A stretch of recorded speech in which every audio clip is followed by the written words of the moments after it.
1 month after your daughter's lavish wedding, the photographer calls and whispers, "Sir, I saw something terrible in the photos. Come alone. Tell no one." And in that heartbeat, you realize the $65,000 fairy tale you paid for was a lie built on your own blind trust. Horus Reynolds, a self-made Phoenix hardware king with 3 stores and a Paradise Valley mansion, answers that trembling call on a quiet Tuesday morning, coffee cooling beside financial reports, only to have his world tilt when Carolyn Thornon reveals time-stamped images of his new son-in-law Samuel locked in a passionate kiss with a red-haired, ring-wearing stranger, 2 hours before vowing eternal love to Jacqueline. The metadata is ironclad, the betrayal surgical, and as Horus grips the flash drive of evidence, the hollow ache in his chest sharpens into clarity. For this is no accident, but a calculated grift. The first thread unraveling a tapestry of exploitation woven by both daughters. Jacqueline, the polished marketing executive demanding $40,000 for a dream home, she'll abandon in 2 months to divorce Samuel and split $60,000 in cash wedding gifts, a scam they planned from the joint account opened pre-ceremony. And Wendy, the divorced 31-year-old squatting rent-free in his guest house for 4 years with her unemployed boyfriend Benjamin, who lounges in Horus's recliner ordering beers while Wendy stomps about humiliating her ancient Honda and scheming with Jacqueline to stretch this another 6 months until Horus buys them a condo to be rid of them, overhearing their gleeful phone. Conspiracy. Easiest $45,000 I ever made. Jacqueline laughs, Samuel's side chick oblivious. Horus's bending spine finally snaps, propelling him to property lawyer Robert McKenzie, who drafts 30-day eviction notices for Wendy and Benjamin, Arizona law airtight. No lease, no rights, just overstayed guests, and structures an irrevocable trust, transferring house, business, and savings beyond their grasp, leaving only minimum legal crumbs upon his death. The war unfolds in deliciously tense set pieces. Wendy's theatrical heart palpitations, Benjamin's smashed coffee maker and brewery investment pitches inflating to $50,000, Jacqueline's staged family dinner pushing Horus to downsize and share proceeds, Samuel's diplomatic smiles masking panic, until the final dinner where Horus slaps the affair photos on the table, quotes their divorce plot verbatim, announces the trust, and walks away as chaos erupts. 15 days of psychological siege follow. Slander to neighbors, a fake psychologist visit, Wendy's solo tearful plea, blaming Benjamin, quickly exposed as another transaction. But Horus stands unmoved, and on day 30 the sheriff arrives, giving the pair 2 hours to stuff garbage bags, while Horus watches impassively from his doorway. They drive off in a dented sedan, threats echoing, but the house falls silent, truly his for the first time in years. Jacqueline's post-divorce plea for $20,000 earns a single no. Samuel's $10,000 bribe to stay quiet is deleted. And 3 weeks later, Horus sips coffee on his terrace, trust finalized, guitar lessons booked, volunteer shifts scheduled, even a coffee date with truthful photographer Carolyn on the horizon, alone but liberated. The man who once confused enabling with love now guarding his empire with the calm certainty that justice is simply refusing to fund your own destruction. But the story doesn't end with the eviction truck pulling away. It lingers in the quiet aftermath, in the slow reclamation of a life long hijacked by obligation. The first night alone in the mansion is almost disorienting. 4 years of Benjamin's sports commentary blaring through the living room, Wendy's midnight fridge raids clattering dishes, the guest house lights flickering like a separate fiefdom. Now, the silence is so complete, Horus can hear the pool filter humming, the desert wind brushing the saguaros, his own heartbeat steady for the first time in years. He walks the halls at 2 a.m., not out of insomnia, but inventory, touching the leather of his recliner, no beer rings. Opening the pantry, only his coffee, no expired energy drinks, standing in the guest house, now stripped bare, smelling faintly of Benjamin's cheap cologne and Wendy-ly defeat, and feels the weight of reclaimed territory settle like dust after a storm. He doesn't sleep much that night, but when he does, it's deep, dreamless, the sleep of a man who has finally closed the gate on invaders. Morning brings a ritual he invents on the spot.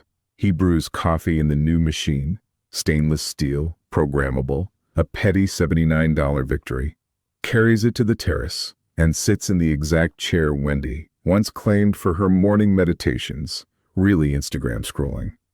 The sun rises over the McDowell Mountains, painting the valley gold, and Horus realizes he hasn't watched a sunrise here in years, always rushing to appease someone's demand, shuttling Wendy to the mall, wiring Jacqueline emergency funds, refereeing Benjamin's latest grievance. Now, the view is his alone, and he savors it like a man tasting freedom after decades in chains. He opens a notebook, plain, unbranded, bought at his own store, and writes a single line. Day 1, the house is mine again. He'll add to it daily, a private ledger of independence. By week 2, the house begins to transform. Horus hires a cleaner not out of necessity but ritual. Watching her scrub away 4 years of neglect feels like an exorcism. She finds Wendy's forgotten hair extensions tangled in a bathroom vent, Benjamin's half-empty whiskey bottles behind the guest house dryer, a stack of Jacqueline's old marketing mock-ups, branded with Samuel's bank logo, stashed in a drawer like contraband. Horus doesn't flinch. He bags it all for charity, a symbolic purge. He repaints the guest house himself, soft sage green, a color Wendy once mocked as old man boring, and installs a keypad lock with a code only he knows. The hardware store managers notice the change. Horus arrives early, stays late, personally restocks shelves, jokes with longtime employees he'd barely seen amid family chaos. Sales tick up 8% that quarter. Word spreads that Mr. Reynolds is back, and vendors who'd written him off as distracted suddenly return calls. The daughters don't vanish quietly. Wendy's voicemails escalate from tearful to venomous. You'll die alone, Dad, and we won't even come to the funeral. Jacqueline sends certified letters via her divorce attorney, probing for estate planning oversights and hinting at elder abuse claims. Horus forwards everything to Mackenzie, who files restraining orders with clinical efficiency. Benjamin, desperate, shows up at the Paradise Valley store with a sob story about a surefire food truck venture needing 15 seed money. The security guard, newly hired on Horus's dime, escorts him out while customers gawk. Horus watches from his office window, unmoved, remembering the $50 brewery pitch that was never about beer but leverage. But the real expansion happens inward. Horus joins a men's hiking group, guys his age, widows and divorcees, trading stories of kids who ghosted or grifted. On a dawn trek up Camelback, he tells them about the wedding scam. They nod, share their own scars. One lost a ranch to a son's opioid debt, another a retirement fund to a daughter's MLM cult. No pity, just camaraderie. You did what we all wish we had the guts to do. He starts guitar lessons with a patient instructor named Luis, who teaches him House of the Rising Sun in the very living room Benjamin once dominated. The first time Horus strums a clean chord, he laughs out loud, raw, surprised, the sound echoing in empty space like a declaration. Carolyn the photographer becomes more than a coffee date. Their first meeting is at a quiet Scottsdale cafe. She brings a small album of outtake wedding shots, candid moments of Horus dancing with Jacqueline, eyes shining with what he now knows was performance. I debated burning these, she says, but they're part of the story too. They talk for 3 hours, about truth, about courage, about second acts. She's divorced, raising a teenage son, runs her studio with fierce independence. By the third date, they're hiking Pistoia Peak at sunset. By the 6th, she's spending nights at the mansion, her laughter filling rooms that once echoed with demands. Horus realizes he's not replacing family, but choosing one earned through honesty, not blood. The business evolves too. Horus launches Reynolds Community Fix-It Days, free repair clinics at each store, teaching seniors and single moms basic home maintenance. Attendance swells, local news covers it. One Saturday, a frail widow brings a leaky faucet. Horus fixes it himself, hands her a coupon for free paint, and she cries. Not from gratitude, but recognition. My son said it wasn't worth his time. Thank you for seeing me. That night, Horus updates his notebook, day 47, fixed more than a faucet today. Jacqueline files for divorce exactly 61 days post-wedding, as planned. The split is ugly. Samuel fights for a larger cut of the gift money, claiming emotional labor.